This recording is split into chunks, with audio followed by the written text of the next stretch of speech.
Hello दोस्तों हमारे सबके भीतर कहीं न कहीं खालीपन का एक खौफ भरा हुआ होता है। हर व्यक्ति आज के समय में अकेला रहना नहीं चाहता। उसे लगता है कि मेरे इर्द-गिर्द कई सारे लोग होने चाहिए ताकि मैं अपने अकेलेपन को मिटा सकूँ। मुझसे कोई ना कोई दिन-रात बातें करे और कंपनी ज़रूर मुझे दे, तभी मैं अपने आप को हर एक परेशानियों से मुक्त रख पाऊँगा।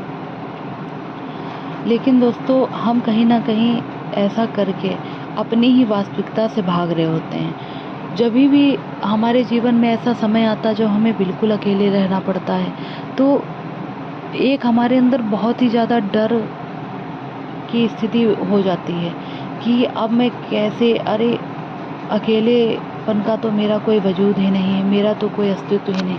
मैं बिना किसी के सहयोग, बिना किसी के साथ के नहीं रह सकता। एक कहीं न कहीं बहुत सारा डर हमारे भीतर पहले ही भरा हुआ होता है।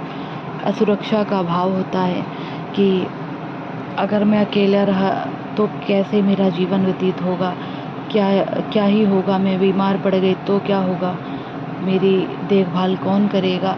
ऐसे बहुत सारे नकारात्मक विचार हमारे भीतर घर कर चुके होते हैं और व्यक्ति आज का जो माहौल ऐसा है, हर समय तनाव में ही रहता है व्यक्ति। डिप्रेशन बहुत ज़्यादा उस पे हावी हो जाता है।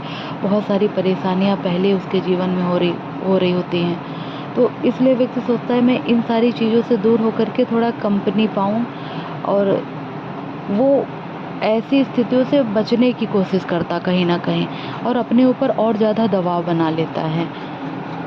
लेकिन हम ऐसी स्थितियों से कभी भी बच नहीं पाते हैं, क्योंकि सबके जीवन में कभी न कभी अकेलापन, खालीपन आता। तो उस अकेलेपन, उस एकांत में उसको हम कैसे बदलें?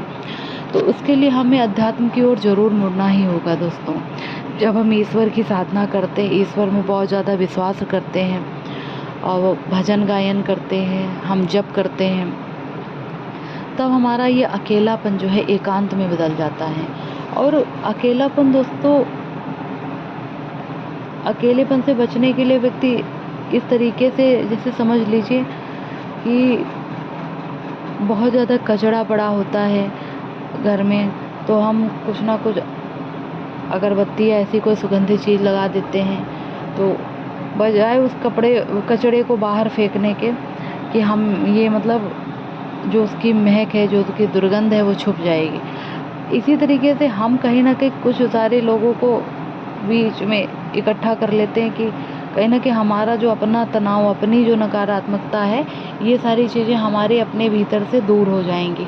लेकिन क्या होता है, जैसे वो लोग हमारे बीच से दूर होते हैं, फिर से हमारे भीतर वही मनोविकार जो होते हैं, जो डर होता है, जो भय होता है, ये सारी चीज़ें फिर से हमें परेशान करने लगती है और हम अकेलेपन से जूझ रहे होते हैं और हम बिल्कुल इस चीज़ों को बर्दाश्त नहीं कर पाते हैं।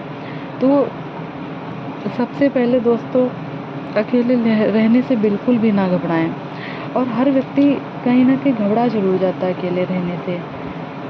और अकेले में खुद से क्या होता है, जब व्यक्ति अकेला पड़ता है तो खुद भागने लगता है, खुद से ही भागने लगता है, क्योंकि उसे लगता है कि अब मैं अकेला हूँ, कहीं ना मैं पागल ना हो जाऊँ, कहीं मुझे कोई बीमारी ना हो जाए, कहीं मैं मर ना जाऊँ, मुझे ये ना हो जाए, वो ना हो जाए। बहुत सारी चीज़ें उसके मन में आने लगती हैं।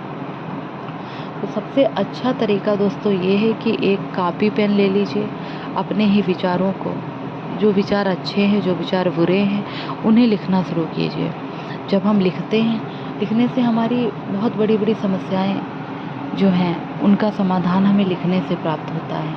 और प्लस हम 5 मिनट का ध्यान ज़रूर हम करें और भजन, कोई भी भजन याद कर लीजिए, गाइए, उसे सुनिए, डांस कीजिए, थोड़ा टहलिए, थोड़ा अपने ही आप से सकारात्मक बातें कीजिए। जब हम ऐसा करने लगते हैं तब हम उस अकेलेपन का जो खौफ होता है उससे पूर्ण रूप से छुटकारा पा लेते हैं, क्योंकि फिर हमारे इर्द गिर्द चाहे लोग हों या ना हों, हम अपने ही एकांत को एंजॉय करने लगते हैं दोस्तों।